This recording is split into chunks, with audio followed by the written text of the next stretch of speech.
Hey, my name is Evan, and in this video, I'm going to be going over credit cards and millennials and why millennials are the least likely generation to get a credit card and why that is a huge issue for millennials. And if this is the first time that you've seen any sort of video of mine, I would greatly appreciate it if you got any sort of value whatsoever. You didn't, just hop on off, ignore this message. But I would love it if you hit the subscribe button as well as the like button.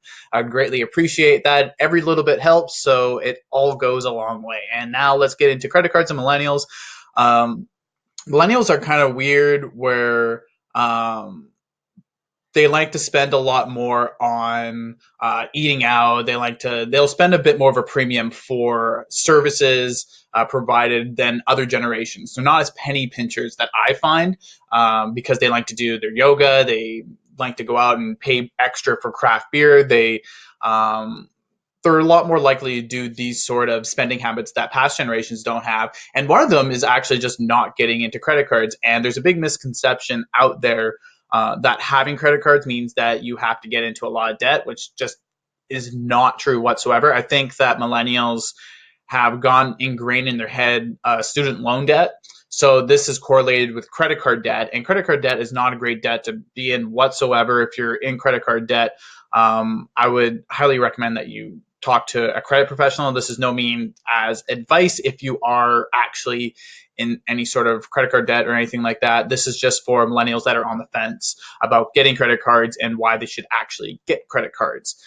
A credit card first. So let's kind of get into some of the net benefits of having a credit card, and we will go from there. So, number one is that it's accepted everywhere. So, millennials also love to travel. I've done my fair share of traveling. You can check out my YouTube channel to see where I've been before. But I love doing my fair share of travel, and now credit cards are beginning to be accepted everywhere. I have two credit cards that have no international transaction fee, mostly just to do my spending in the States since I'm up in Canada. But when I do travel, I do take my no international transaction fee. It saves me 2.5 to 3% on every single purchase, which actually does end up going a long way while you are traveling if you're spending a long time abroad. And they're pretty well, credit cards are accepted everywhere. If you are on WePay, I'm not too sure. I've never really used the platform. I know that it's a Chinese platform for payments. I know that from a friend of mine who was in China.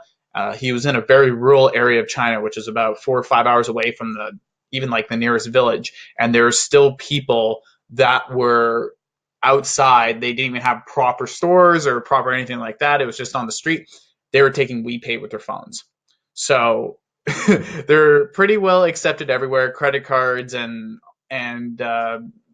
because they more and more people are getting credit cards, so these credit card companies are going to have to actually supply these transactions towards these and give better benefits to businesses to be able to use them so that people can use their credit cards everywhere. So yeah, so that's one of the other net benefits to millennials is that they are accepted everywhere. So you can just get a no international transaction fee credit card. Two that I would recommend from Canada is the Home Trust Visa. Home Trust Visa is very good, 0%. And the other one is the Rogers MasterCard as well. The base MasterCard, I think it's like the Platinum MasterCard or whatever it is. I have both of those, and there's no international transaction fee on them, and they're both free cards. So that is what I recommend if you are in Canada. If you're in the States, you probably have way more options. Points and cash back. So there's two different rewards that you can get from credit cards. One of them is points. Which a lot of the time is used for airline travel points and travel programs. And the other one is cashback, which is a percentage back on every single purchase. So say it's 1.5%, you get 1.5% cash back on a purchase. So for every $100 you spend, you get $1.50 back. While points, it could be say a point program is worth like 1 point equals kind of like 1 cent or something like that. But sometimes points programs, there's specials that happen. Sometimes the points are worth a lot more at certain times of the year. And you just have to kind of do your due diligence and do your research for which one better suits your spending habits. I like to travel a lot, so I have a good mix of cashback and points cards, but I try to use my points cards as much as possible. my favorite points card that I do use is the if you're in Canada, the American Express Gold Rewards card, and I actually have a video of that credit card going over in detail on how I actually save money with that charge card, since it's not actually a credit card, and how I actually save money with it. So if you want to check that out, go to my channel. You can check out that video as well. It's how I save, I think it's like $117 per year just on travel insurance, just by having the card. And so that's a big misconception with millennials as well. And a lot of cashback that I have on my cards, like I just kind of forget about it. And then you get it all in a lump sum, either on the first of a month on a certain month. I think November's for my Rogers MasterCard. I'm not 100% sure when my Amex's cashback is, but it's usually the first of the month that you get your cashback back on 1 month per year. So right now, my Rogers MasterCard, I think I have like $500, $600 on it of just cashback. So pretty crazy that I'll be able to get my credit card pretty much paid for. So pretty much I get the equivalent of one statement or two statements worth paid for in a year just by the cashback. So that's something for millennials to take into consideration, that you're using and leveraging other people's money while spending your own money. And that's something, and I have so many friends that just use debit cards, and it just depresses me so much because it just adds up at the end of the day. Like, it doesn't add up for every single purchase. Like, oh, 1.5% isn't a whole lot, 1.25%, but anything 1% or above, it does add up at the end of the day. If you're spending $1,000, that's $10, and if you're spending $1,000 a month on your credit card, and get $10 back, then that's $120 in a year. And what can you do with an extra $120? There you go. And last one is your credit score. And this is something that millennials need to get inside their minds for when they want to purchase a home and have a really good mortgage rate, is your credit score. And your credit score is reflected with your credit history. And I've had a credit card since the very first day that I can get a credit card, which was when I was 19. And my credit line has been open for a very long time. I get offered like more credit limits and all that sort of fun stuff, which I always take, and what I've talked about in other videos on my channel about credit cards. So you can check out my channel to see credit cards and learn a bit more about that and how they're actually able to increase your credit score, so that you can lower your amount. And a good way to see what your credit score is to actually go to creditkarma.com.